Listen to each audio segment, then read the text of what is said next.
In this episode, I'm going to show how you can speed up your editing using Lightroom Classic by applying some of the settings and techniques that I use, which will help you more quickly produce high-quality images for real estate photography and other genres of photography as well, and it'll help you then get through your workflows more effectively and efficiently. Now, as you may recall from an earlier video that I did on making Photoshop faster, there are some hardware considerations to take into account. But in this episode, what I'm going to do is concentrate solely on Lightroom Classic. If you are interested in that other video, I have a link to that down in the description of this video, along with other pertinent information. The first tip I'd like to talk about is how you can actually access your panels faster when you're working in Lightroom Classic. And if you notice here, my panels aren't arranged in the same order. Notice here, this probably looks different from what you have. And what you can do is you right-click on any panel. I'll just do it here on the basic panel and click on Customize, Develop, Panel. When you do that, then you'll have this dialog that pops up, and you can set the default order. And I'll do that just real quick. I'll set the default order, and this is typically how they would look. If I said save on this, it'll want to relaunch Lightroom Classic, and it'll prompt me for a backup catalog, and we'll get to this in just a second. But for right now, I'll just skip this, and now you'll notice when it relaunches that I have these panels in the default order. This probably looks a lot like your Lightroom Classic right now. But I don't use the tone curve. Rarely ever have I used that in Lightroom Classic for real estate photography. I really don't use the color mixer or color grading, but I do use detail on a few of these other panels quite often.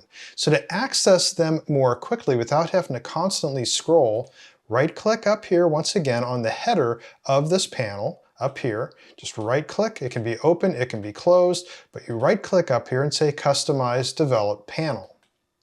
That brings up this dialog. Now you can decide to turn off some of these panels so that you don't see them at all.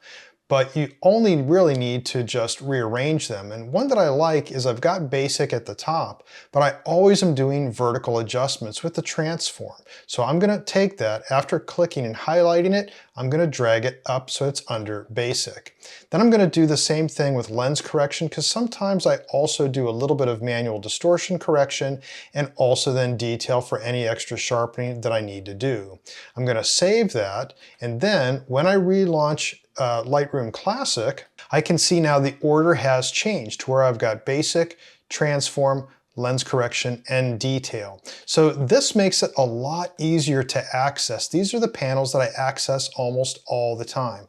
These two, because obviously with real estate photography, we have our vertical adjustments or something else. So I can see most of this on the screen. So this is the start of saving some real estate to make it more quick to go through your editing and access these tools.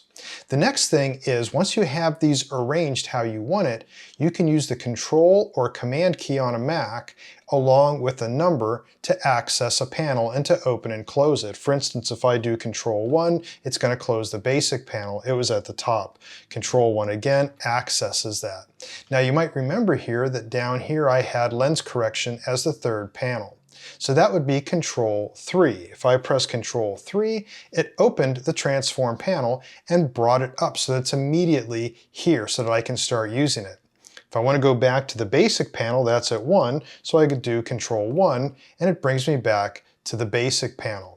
Since transform is in view, if I hit Control 2, it will collapse it. Control 2 will then open it back up, and then it's more visible. I can see the entire panel. So that helps also accessing the panels, but then most of your adjustments are going to be in the basics panel up here.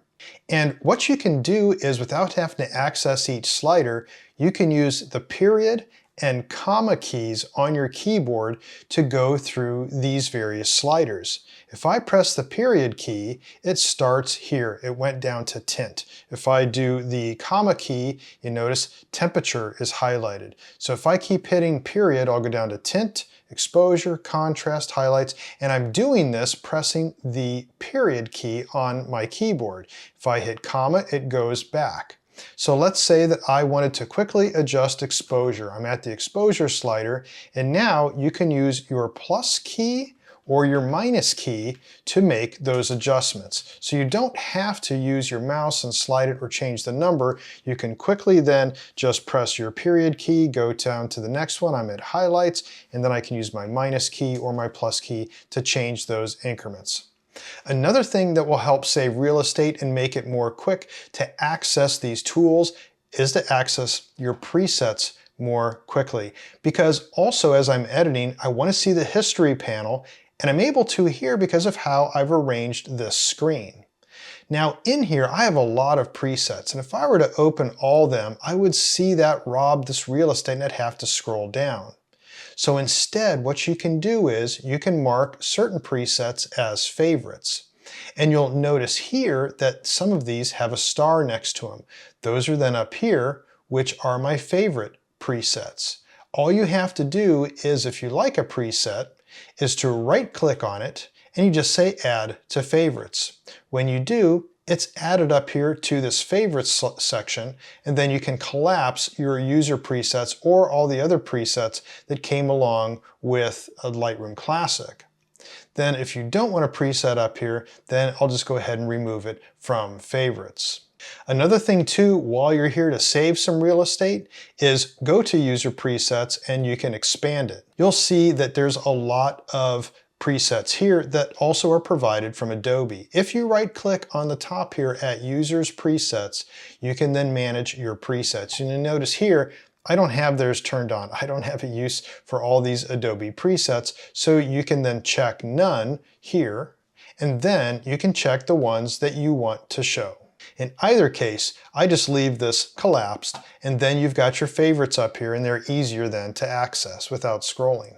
The next tip is on making things fast when you're opening multiple files into Photoshop as layers. As you know, when we're doing flambient blending, we'll be grabbing a whole bunch of different photos depending on what we're doing, and if you're doing this, or even if you were doing HDR, and when you're grabbing all these various photos to do your blending, to do your compositing, all that, well, when you open those as layers in Photoshop by going to Edit, In, and then open as layers in Photoshop, you need to make sure that this process is very efficient.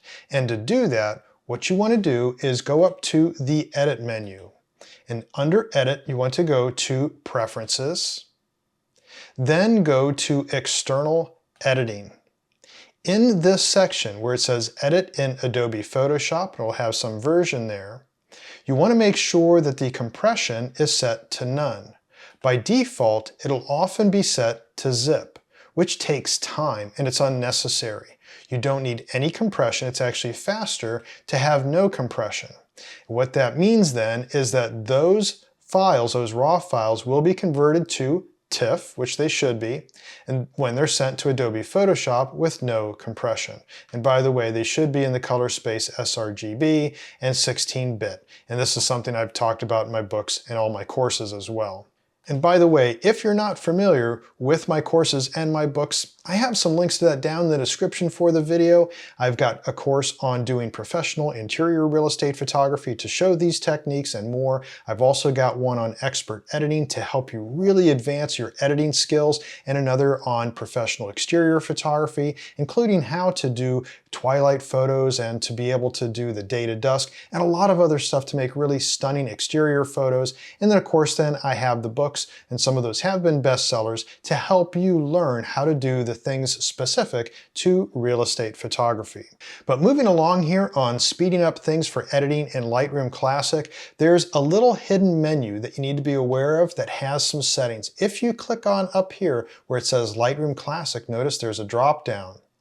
When you go here, there are two things here for address lookup and face detection. You want to make sure that these things are paused. If they're running, they're going to be taking up resources talking to the cloud. So make sure up here that both of these are set to paused. Similar to that, there's something in Creative Cloud that you should set as well. So let me open up Creative Cloud. And with this open, there's a little icon up here with the cloud. You notice mine has a pause on it. That's for syncing to the cloud. And so you can see that right now, libraries are not currently syncing. And also Creative iCloud file syncing is paused. So it's best to have this paused unless you're really doing a lot of shared work. You're out in the field and you're editing and you need to get this synced. Turn this on after you're doing your editing, but not during it. So once again, all these things being paused will take up fewer resources. The next thing to help you speed up your editing with Lightroom Classic is if you are noticing that things are getting bogged down and they're getting slow, it could be because of your catalog. So there's two things you can do. One, you can optimize the catalog by going to File and then to Optimize Catalog. So this will help speed things along if the catalog has somehow become corrupted or just has a lot of junk inside of it. As you may know, this is why you have to import photos into Lightroom Classic, because Lightroom Classic uses a SQLite database, a SQL database, to store all the files. And that's what they call a catalog. And so managing these catalogs, it does make it very fast when you're inside of Lightroom Classic and you're editing, but if something goes wrong, the catalog being accessed by Lightroom Classic is going to have some issues. So you can always click Optimize Catalog and that can help. Another thing to think about is also deleting your catalog backups. So as you may know, if you were to go to exit out of Lightroom Classic, it's going to start prompting you to back up a catalog. And here it shows where this catalog is. But you can also then, if this comes up, you can manage it here, or there's another place too under the menus. But here we can choose where those backups are being placed. So let me choose that. And you can see here, I only have 3 backups and they're kind of old. But anyways, if you have old backups in here, then you might want to delete them. Because you can also manage your catalogs by going up to Edit and then down to Catalog Settings. And then in here, you can see where catalogs would be placed and also the name of them. So if I go here to show this, this is then where I can see this is where everything is. If I go into Lightroom, and there are my catalogs. And you can see some of the dates on this. And what happens is every time there's a version change with Lightroom Classic, it's going to make a new catalog. Well, after a while, your disk could start getting filled up with these catalogs. You can just back them up onto an external drive if you should ever need them later. Also in here you can see there's that backups directory. So keeping this cleaned up will help. And remember too that when you're importing files, make sure that they are on your hard drive, on your local hard drive, and preferably that that's a solid state drive. And of course the last thing is just to make sure that you are running the latest versions of Lightroom Classic. They always tend to come with a lot of bug fixes, and some of those are improvement things as well.